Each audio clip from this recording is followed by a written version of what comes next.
Well, I knew from the time I was 13 years old what my goals were. And the summer of my 13th year, my parents for the first time allowed me to take, in those days it was a streetcar, and I would go down to the city courthouse because I found it fascinating. It was cool, it was free, which was important for a 13-year-old, and you could go in and watch, and it was better than television and better than the movies.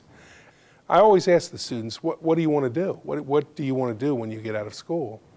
And most of them really don't have an idea. They're really not sure. I recommend that students that think they want to go into litigation, that they take courses in the performing arts, that they take courses that make them speak in front of people, that they are involved in speech and in, quite frankly, theater.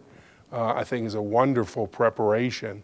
And nobody ever tells students that. You know, it's always, you major in political science. You want to read a lot, you want to take courses that make you read and make you critically analyze what you're reading, because that's the skill that you're going to need in law school.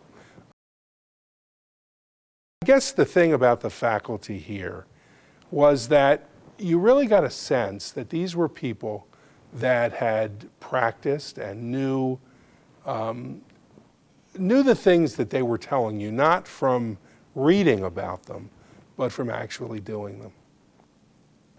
I know I enjoy the interaction with the students. I've been teaching here since 1985 and have taught an awful lot of law students. But it keeps me involved, it keeps me current on the law, the questions that are asked, the things that, you can practice in a particular field for 25 years and think you've got it down, you're the expert. And there'll be a question that's asked that, you say, I never thought of that.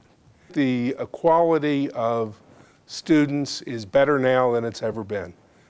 The important thing that has to be emphasized, that they need teachers who are going to give them what they need and who will keep them interested. I look around when I go to judges' meetings where all the judges of the state get together, and I see some of my students that are now judges. It seems, I don't like to think of myself as being that ancient, but that's the case. But it's kind of, it makes you feel good. People say, well, gee, there's too much litigation. And I'm sure there's a point to be made. But people are people. And people are going to have disputes. And those disputes are going to have to be resolved. And lawyers help people to resolve disputes.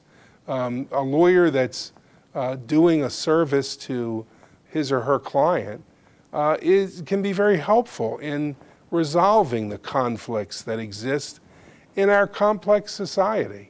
And I just believe that a lawyer is vitally important to help that dispute being resolved in a way that doesn't involve people taking it into their own hands. We're unique as far as law schools because they really were focused on teaching you how to be a practicing lawyer. It's interesting that I've taught an awful lot of judges' children over the years. And I think that says a lot about the University of Baltimore. It's kind of an accepted fact that if you want to be a practicing lawyer in Maryland, the school you go to is the University of Baltimore, because you're going to get a practical legal education.